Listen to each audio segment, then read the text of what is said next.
দেখো এই গরমে তো সব রকম খেতে ইচ্ছা করে না, তো একটা ছোট রকম একটা মাথা কাটিয়ে করলাম। 2 রকম ডাল, মুগ ডাল আর মুসুর ডাল, এই আধ ঘন্টা ধরো ভিজিয়ে রেখেছি। আধ ঘন্টা ভিজিয়ে রেখে এবার এটার মধ্যে কি কি আমি দিচ্ছি তোমরা সেটা দেখো। নিয়ে এটা একটা রান্না তৈরি হবে যেটা তোমার খেতেও সুস্বাদু, আর এর সঙ্গে বেশি কিছু আইটেম লাগে না।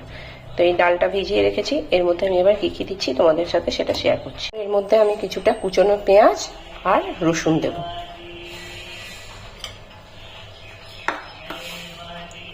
কিছুটা কুচনো পেঁয়াজ দিয়ে দিলাম, আর একটুখানি রসুনগুলো কিন্তু আমি গোটা গোটাই দিলাম। এবার এটাকে ভালো করে মাখবো, খুব সুন্দর করে মেখে দেব।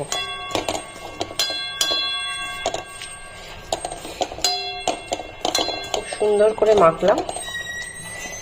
এবার গ্যাসের ফ্লেমটাকে একটু মিডিয়াম করব। গ্যাসের ফ্লেমটাকে একটু মিডিয়াম করে এর মধ্যে এবার আমি জল দেব। আর একটু জল দিয়ে দিলাম। এরপর আমি এর মধ্যে একটু নুন হলুদ দিয়ে এটাকে সেদ্ধ হতে, খানিকটা নুন দিয়ে দিলাম, দেখতেই পাচ্ছ খানিকটা হলুদও দিয়ে দিলাম। নিয়ে এবার এটাকে আমি নেড়ে চেড়ে সেদ্ধ হতে, এবার এটা নিজের মতন সেদ্ধ হোক।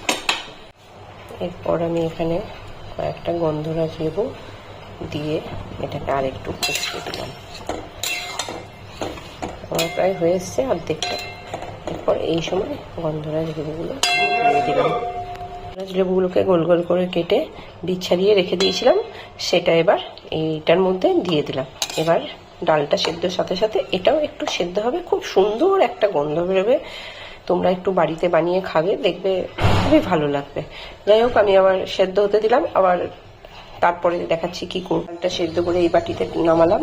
এবার কড়াইয়ে কিছুটা সর্ষের তেল দিলাম।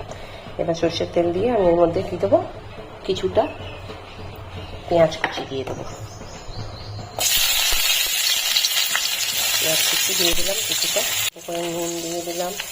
ডালে একটু নুন দেওয়া আছে, আর একটুখানি দিলাম। একটু হলুদ গুঁড়ো দিয়ে দিলাম। এবার এটা এর মধ্যে